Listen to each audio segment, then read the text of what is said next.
Okay, continuing our discussion of ARC Section 90A, for this video we'll be discussing obtaining an understanding of the entity and its industry, and this is in ARC Section 90A.14, 15, and 16.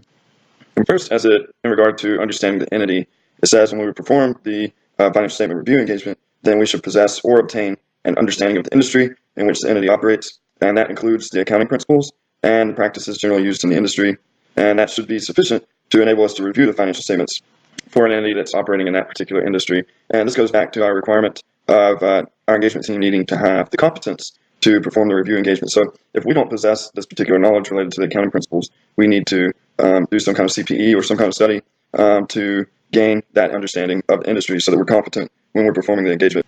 And then aside from the industry, we also need to understand the entity. And that should include information and knowledge about the entity's business, as well as the accounting principles and practices that it uses. And by understanding the business and the accounting principles they use, we should be able to hone in on the areas with a greater likelihood of material misstatement. And next, we should obtain an understanding of the entity's accounting policies and practices.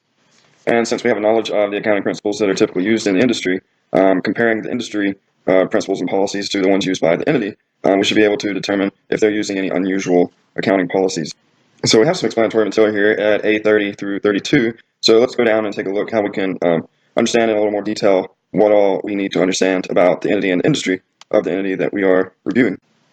Okay, so now we're down in the explanatory material. And first, as it relates to understanding the entity that, or the industry that our client operates in, it reiterates that our requirement to possess the knowledge about the client's industry doesn't preclude us from accepting an engagement that we don't have any prior experience in. However, before we start performing the engagement or while we're performing it, we need to obtain that required level of knowledge. So we can take a look at AICPA guides, industry publications, financial statements of other entities in the industry, or different textbooks and other types of education that we find might be necessary to gain that understanding over the client's industry.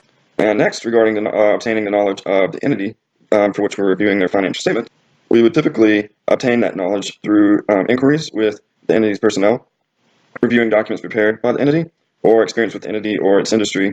And so that might include an understanding of the entity's business and an understanding of the accounting principles and practices they use, for instance, by measuring, recognizing, recording, and disclosing these accounts in the financial statement. So if we talk to management about these items and obtain different documents that might be helpful, we could gain an understanding of their entity and these particular items.